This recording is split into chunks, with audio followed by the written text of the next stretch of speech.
வணக்கம் ஐயான்னு போயிட்டு இருப்பாங்க. அவங்களுக்கு பரபரப்பா சொல்லணும், அவங்களுக்கு செய்தி வரணும். இங்க சொன்னாங்க எங்களை கட்சி விட்டு நீக்கிறவர் எடப்பாடியார். இப்படி ஒரு குடும்பம் போய்கிட்டு இருக்கு. ஏன் இதெல்லாம் சொல்றேன்னு சொன்னா, ஒரு பொறுப்புகள், ஒரு நம்முடைய கூட்டணி வரணும்னு சொன்னா அதுக்கு ரத வேதனையில் இருக்கார். எவன் வந்தாலும் சும்மா வரான். 220 சீட்டு கொடுங்க, ஒரு 50 கோடி கையில் கொடுத்துருங்க, 100 கோடி கொடுங்க, வேலையை நம்ம 7 நெல் அரிசி விற்கிற மாதிரி பேசுறாங்க. எங்க போறது? அது ஸ்டாலின் வச்சு கொள்ளையடிச்சு வச்சிருக்காரு. அவர் பேசுன உடனே பொட்டியை தூக்கி கொடுத்துறாரு. அவர் மகராஜை கொடுக்கறது சரியா, பின்ன போய் வாங்கிக்கங்கன்னு போனாங்க. ஜெயிக்க முடியாதுங்க. இப்ப மார்க்கெட் உங்களுக்கு ஓடிக்கிட்டு இருக்குங்க. இப்போ அதிமுக மார்க்கெட் போய்கிட்டு இருக்கு. எடப்பாடியாருக்கு தான் மக்கள் பேசிட்டு இருக்காங்கன்னு சொல்லி அந்த கட்சி தலைவர் சொல்றாங்க.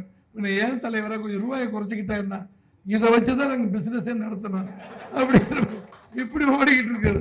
அந்த கொடுமையில இப்ப எடப்பாடியார் மாட்டிக்கிட்டு இருக்காரு. அந்த ரத்தத்துல அப்படி சுத்தி வலிச்சு போட்டுட்டு அதோட இப்போ பெரட்டிக்கிட்டு வச்சுக்கிட்டு பேசிக்கிட்டு இருக்காரு. நல்ல செய்தி வரும். இந்த நாடு உருப்பட வேண்டும் சொன்னால் அதிமுக கழகம் வெற்றி பெற வேண்டும். அதை எம்ஜிஆர் அவர்கள் அம்மா அவங்க செஞ்சாங்க. அவங்க எம்ஜிஆர் ஐயா 50 வருஷம் உழைச்சு சினிமாவில் நடிச்சு அவர் புகழ் பெற்று எங்க பார்த்தாலும் எம்ஜிஆர் எங்க வீட்டு பிள்ளைன்னு சொல்லி 72ல் நான் தொண்டேன். 20 வயசு 22 வயசு இருக்கும். அப்போ பார்த்தீங்கன்னா ரெட்டலைன்னு ஒரு ரேடியோவில் சொன்னாங்க, காலையில் பேப்பரில் வந்துச்சு. அவவே கறி எடுத்து கிறுக்கி ரெட்டலையே போட்டுக்கிட்டான். மரத்துல இருந்து பச்சை இலையை போட்டுக்கினா ரெட்டலைன்னு போட்டுக்கிட்டா காசு ஒருத்தன்னு கொடுக்குறேன். பார்த்தா 1,62,000 ரோட்டில் எம்ஜிஆர் ஐயா ஜெயிக்கிறாருங்க திண்டுக்கல்ல. அப்போ இந்திரா காந்தி பிரதமர், கருணாநிதி முதலமைச்சர், காமராஜர் உயிரோடு இருக்காரு, பெருந்தலைவர்கள் பூரா இருக்காங்க, யாரும் சாகாம. அவ்வளவு பேரை அடித்து தூள் பரப்பிட்டு தர்மத்தின் வாழ்வதை சூதுக்கவும் தர்மம் வெள்ளுகிற முறையில் எம்ஜிஆர் ஜெயிச்சிருந்தார். அவர் தொடர்ந்து இருக்கிற வரைக்கும் கருணாநிதி வியாபாரம் ஒன்றும் எடுப்படலையே. 3 முறை தோத்துட்டார். இப்போ அவர் என்ன, அவர் தான் திமுக வளர்த்தாரா? உதயநிதி ஸ்டாலினுக்கு வரலாறு தெரியுமா? இங்கே இருக்கிற சின்ன பிள்ளைகள் இளைஞர்கள் வேணுங்கிறோம், கொஞ்சம் வரலாறு தெரிஞ்சுக்க தம்பிகளா. அண்ணா திமுக ஆரம்பித்தது 1949 அண்ணா அவர்கள், நாவலர் நெடுஞ்செழியன், ஈவிகே சம்பத்து, மதியழகன், சிபி சிற்றரசு, இன்னொருத்தர். கருணாநிதி அப்போ இல்லை, அண்டர்லைன் பண்ணிங்க. கருணாநிதிக்கு திமுக சம்பந்தம் கிடையாது. அந்தாலும் அப்போ வரல. அப்புறம் எம்ஜிஆர் அவர் அண்ணாவுடைய ஆட்சியில், இதில் நான் சொல்றதெல்லாம் சரித்திரம், உண்மை, பொய் கிடையாது. 49ல் அதுக்கு பின்னால் என்ன தம்பி பிரச்சனை இருக்கா? ஏப்பா மாற்று கருத்து இருக்கா என்ன? 2 பேரும் சண்டை போட்டுக்கிறீங்க இல்லையா? சரி.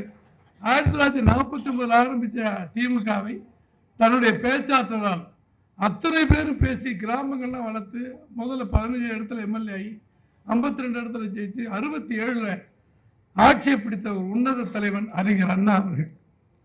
அப்போ அந்த 67 எம்ஜிஆர் சுட்டுட்டாரு எம்ஆர் ராதா.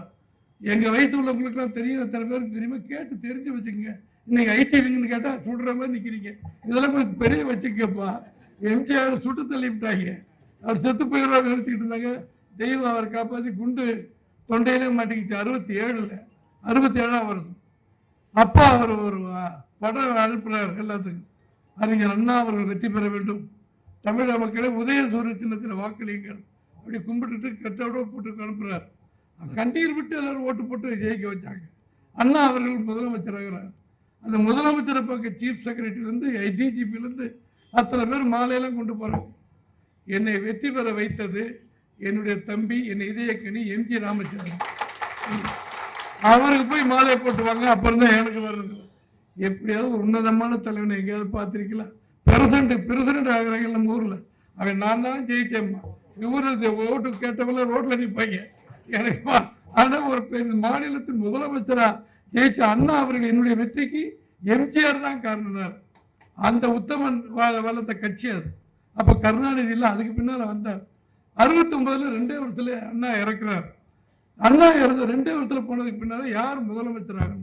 அன்னைக்கு நடமாடும் பல்கலைக்கழகம் டாக்டர் நாவலர் நெடுஞ்செழியன் தான் தம்பி வா தலைமை தாங்க வான்னு அண்ணாவே கூப்பிட்டு அவர் தான் அடுத்த ரவுண்ட்ல இருந்தார். எம்ஜிஆர் அண்ணா அமெரிக்காவுக்கெல்லாம் போனப்போ இவர் தான் துணை பொறுப்பு முதலமைச்சராக இருந்தார். எல்லாருக்கும் அவர் தான் வரப்போறாரு. பார்த்தா நம்ம நரி குள்ளநரி கருணாநிதி எங்கடா போனா முதலமைச்சராக சொல்லி அந்த சுவிட்ச் எங்கடாங்கன்னு பார்த்தா எம்ஜிஆர் வீட்டில் இருக்கு. நான் அவர் கட்டுப்போட்டு படுத்து கிடக்கிறார். கருணாநிதி குள்ளநரியோட காலையில் 5 மணிக்கு ராமாவரத்தோட்ட எம்ஜிஆர் வீட்டுக்கு போய் 2 காலையும் பிடிச்சிக்கிட்டு இருக்காரு. அர்ஜுன பரமாத்மா கிட்ட போய் ஆசிரியர் தான் அந்த பாண்டவர் யுத்தத்தில் கேட்பாங்கல்ல, அந்த மாதிரி என்னங்க கலைஞர் எந்திரிக்க விடமாட்டேங்க, நீங்கள் முதலமைச்சராகணும் எதையோ சொல்லி மனசு மாற்றி அத்தனை எம்எல்ஏ நீங்கள் சொல்லணும் அப்படின்னு கருணாநிதி சொல்லி புரட்சி தலைவர் அவ்வளோ பேர் எம்எல்ஏ வர சொல்லி, சரி கலைஞர் இருக்கட்டும், அவர் சொன்னதுக்கு நாவலை ரொம்ப கடுமையானவர், லஞ்சம் வாங்க முடியாது, ஊழல் செய்ய முடியாது, கண்டிப்பாக இருப்பார் சொன்னார்.